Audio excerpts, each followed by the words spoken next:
Ayun, gutom na ang sexy. Ito ba ko natin? Ito sarap ng fried rice din. Ito sa akin. Tapos yung fried, yung ano mo, chicken rice. Saan ko ilagay? Ano? Ano? Ganun na lang. Oh, hindi ko pa ako nakasubo ha. Lagay ko na lang dyan. Ay, ilagay mo. Ano yan? Hindi, pagkain yun. Kahit ako daw mo. Ayun tayo. Gutom na kami.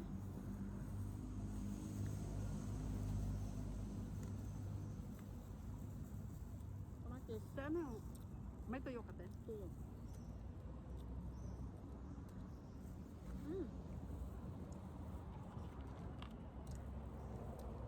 Naiinit talaga pa. Naiinit ako pag yung mga taong kumakain ng mga ganito bagulay.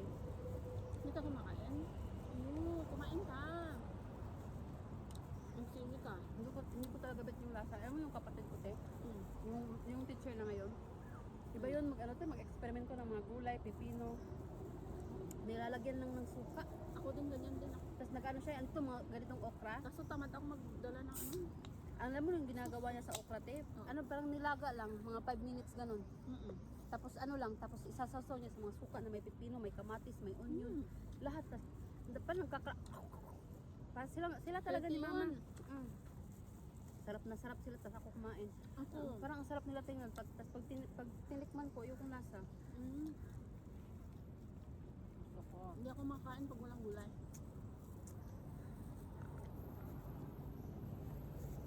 Isod ka dito. Wait lang ako.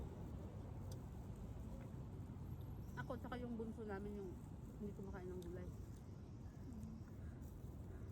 Ito siya masarap yung chicken ko. Hindi naman maanghang.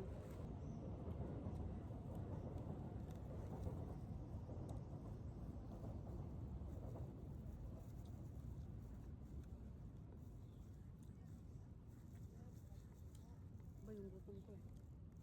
Sarap kumain na pag gutom na gutom. Nanginginig talaga. Alam mo yung okra, walang sauce. Ang lasa yun. Sarap. Kapag dala kami friend ng gulay. Sarap dito sa ilalim ng puno. Yung boyfriend ko, ganun din ginagawa niya, mga okra. Ha? Pipino, mga talong. Tapos pinakapaborito niya yung ampalaya. Ay, ako din. Sarap Ba't- nga. ba't- Bibili nga sana ako doon kanina, ihugasan ko lang tapos kagat-kagatin. Huwag na Mapait iluto. hindi. Hindi, mas mapait pag linuto mo. Pag luto, mas mapait. Pag hindi luto, masarap din yun. Sinasalad din nila yun.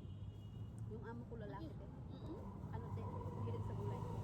Nakita ko yung amo ko kumain sila sa labas, sa church. Na slice na ang palaya.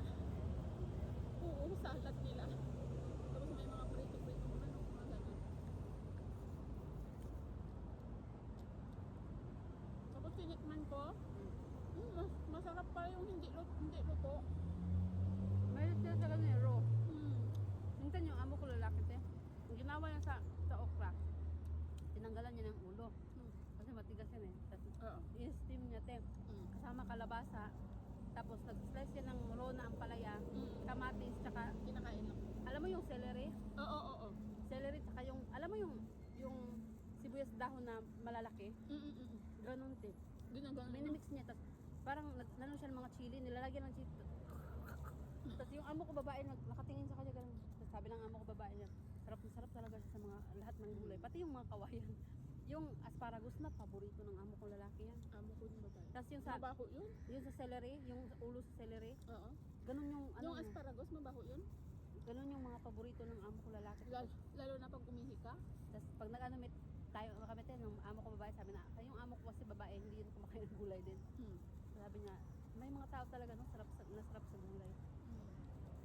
Siya, yung ginagawa niya, te, para kakain siya ng gulay. Nagluluto kami ng spinach, sabaw lang yung sa kanya. Tapos pinakat-cut niya ng maliliit yung mga spinach. Para ka, Pati ano yung makain. fried rice mo, masarap ba fried rice nila? Masarap, ano? Kunti lang. Tama-tama na. Masarap. Masarap eh. Mm. Kahit yun lang palabilhin mo, no? Pwede Ang walang rice nila, ulam. no? Nasunod, bili ako ng... Hindi ka kumakain ng chicken. Hindi na ako mabili ng rice. Ah, hindi na ako magluto ng rice. Magluto lang ako ng gulay. Dudalay lang din. O di makatipid ka kasi ang bibili ka ng Jollibee. Mahal yun. $8, $10. Tapos lang, sa western chicken lang.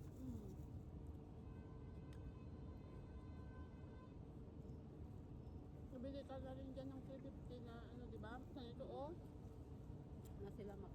Oo. Tapos gulay, dala na lang ng gulay. Patipid. Pag wala ka na mag-iisa na lang ako.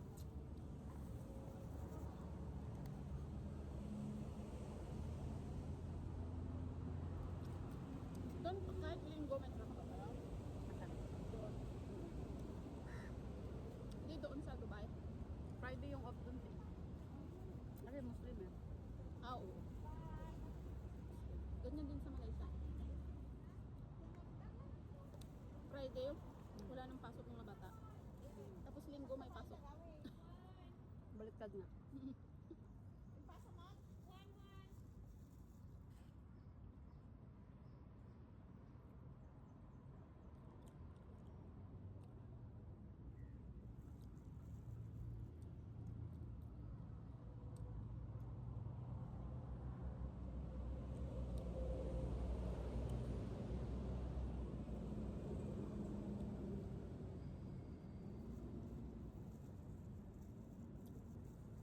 Hindi ka kumakain. Kumain ka. Busog ka na? Kasi ang malapit ko na maubos, may binigay ka pang rice. Naku, kulang pa yata. Kita. Rest mo. Tapos mamaya, inumin natin sa Starbucks. Starbucks. Service yung sa tayo. Saan galing yung sa'yo? Watson.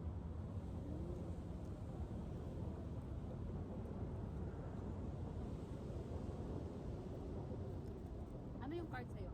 Hmm? Ano yung card? Hindi yung, parang ano siya, parang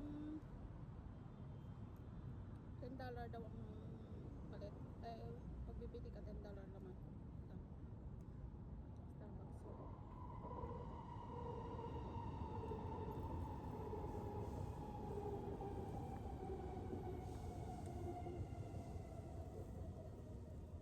Gawin ko, ano mabili niyan? Palit.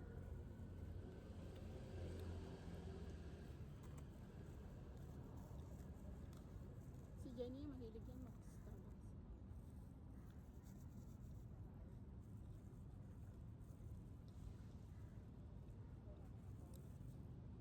Para tong ano te, para tong Islink. Tinatap-upan mo to. Pero ibibili mo lang to sa Starbucks lang. Budget mo to para sa Starbucks. Pero may laman ito. $10 nga.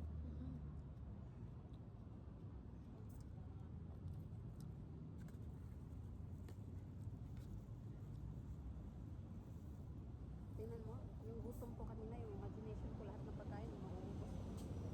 Ayun, ayoko na gumalaw. Ang dami na ang pagkain. Dami si Cheria.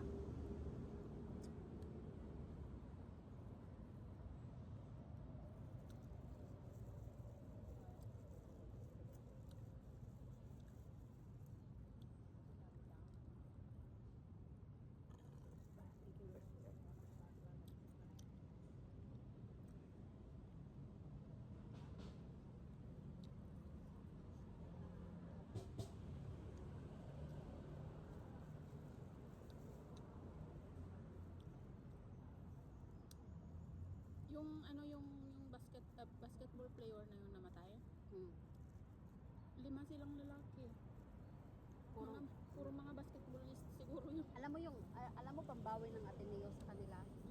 Scholarship, full scholarship ng mga bata. Mga Sabi ng kapatid. pare kagabi, sinahakot ako. Bubuhayin daw nila si Rene. Yung mga pangarap niya, bubuhayin nila. Lahat daw ng mga kapatid. Skola. Salar. Sa ano Davao. Kala ko literal na buhayin talaga. Hindi ah. Hindi ka kumakain ng chicken. Kainin mo na. Bakit bilog? May chicken ako. Oh!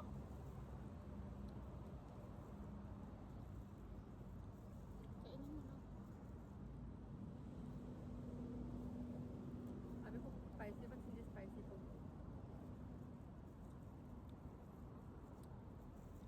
Pag mahirap talagang kinakawawa. Kawawa man. Pag wala kang sinasabi sa buhay. Kaya nga, Mahirap maging mahirap. mahirap talaga mga mahirap. Mm. Yung mga mayayaman, yumaman. Nabasa ko ba doon ng mga Bisaya? Kasi naintindihan ko yung salita nila. Sabi, ang sama daw ng tao sa Luzon. Hindi naman lahat. Yung mga ano lang na ano-ano lang ni Rene. Tagal Luzon naman, hindi naman kami masama. At Tagaluson pala kayo, Tino. Mm. Akala ko yung Ilonggo, Bisaya. Bisaya. Luzon?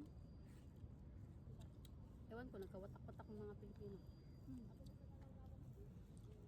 Pero naintindihan ko naman mga sinasabi nila na naintindihan ko naman. Siyempre masakit ang loob nila, di ba? Oo.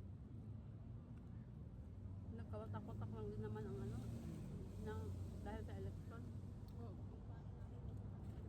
Kasi alam mo yung, ang sakit kasi sa atin Pinoy, pag hindi kapartido natin, parang nagiging kalaban na din ang tingin. Wala bang ano, parang respeto na lang sa ano. Kaya nga. May mga ano ako, may mga katrabaho ko dati, mga kaibigan na Lenny, na Marcos. Pero sa kanila yan eh. Siguro may nakikita sila sa ibang partido na hindi ko nakikita. Pero sa kanila, choice nila yan. May kanya-kanya naman tayong ano. Kaya Ba't nga. kailangan kalaban eh? Kaya Pag sinabi dapat nila, respeto mo lang. pag sinabi, kasi di ba Duterte ako? Sinabi, mamatay tao si Duterte. Ayun yung tingin nyo, yun na yun. Ganun lang, parang walang away ba? Ako din, hindi naman ako nagagalit kay Duterte. Nung naging presidente din siya, nani ko din, parang hinahangaan din. Lahat naman na naging presidente din na ganyan, yung parang hinahangaan lang kasi respeto mo. Kaya nga, kasi Pero yung iba kasi, tignan mo yung ano nila, rally sa Manila, yung kabaong, may pumasok talaga. Tapos sabi ng vlogger na, paano kung nakita yung pamilya mo, yung mga anak mo, di ba? Kapangit naman yung ano nila, yung ginagawa nila. pag ano ba? Sa mga Duterte yun, dapat hindi ganun. Basta pag kunwari, yun na nga din ang ano eh, kasi may mga ano naman ako, may makakilala ng mga DDS. Oo. Pero DDS ako, pero hindi particular sa mga ano, diba? Yung mga DDS talaga ng mga supporters. Oo. Kasi yung iba, alam ko naman below the belt na hinahayaan ko sila, bahala kayo dyan sa buhay nyo, kanya-kanya naman tayo ng ano. Hindi naman pwede, Duterte ako. Pero bakit kailangan ba alam ng lahat? Pag sa eleksyon, Duterte bubutuhan ko, pakialam ko sa inyo. Ganun na, bahala kayo dyan. Kanya-kanya naman tayo. May sarili tayong boto bawat isa. Ba't kailangan i-convince mo yung isa na dapat Marcos ito, dapat Duterte, dapat Lenny? Yung alam mo yung mga hindi ko kinaiinisan yung mga supporters ni Marcos. Yung kinainisan ko yung kay Lenny. Alam mo kung bakit? Bakit? Ginawang bobo lahat ng supporters ni Marcos sa Duterte. Feeling nila ako mayayaman kasi sila yung mga class A, class 8 kasi di ba mga celebrity. Oo. Sila Yung yung kay mga- Duterte? Ay, Ano kay Lenny? Yun yung ano ko eh. May ano ko, alam mo ha? May kakilala ko, katrabaho ko na Lenny siya. Tapos ang tawag niya sa lahat ng kasi ako ano ako supporters ako ng ano ng BBM Sara dati. ng pula tsaka green. Isa ako sa nagpa-fundraise ng mga ganun sa BBM Sara na partido dati. Alam mo, tinatawag akong bobo bakit ganito kasi yung Marcos is diktador daw, tapos yung mamatay tao daw yung Duterte, nagtatandem pa daw para sa mga bobo. Ang matalino lang talaga, tapos may mga class talaga daw. Yung mga matatalinong may class, yung Lenny, tapos ginagamitan ka pa ng line nila na, let me educate you. Nakaka-insulto. Pakialam nyo ba kung hindi kami Lenny? Huwag na kayo magano. Yun yung kinainisan ko hindi naman siya to the extent na parang binabash ko na sa mga ano, bahala sila sa buhay nila. Kanya-kanya nga tayong boto eh. Kung ayaw nyo kay Duterte, edi ayaw ko kay Lili, wala kayong magagawa dyan. Hindi naman tayo kilala ng bawat partido.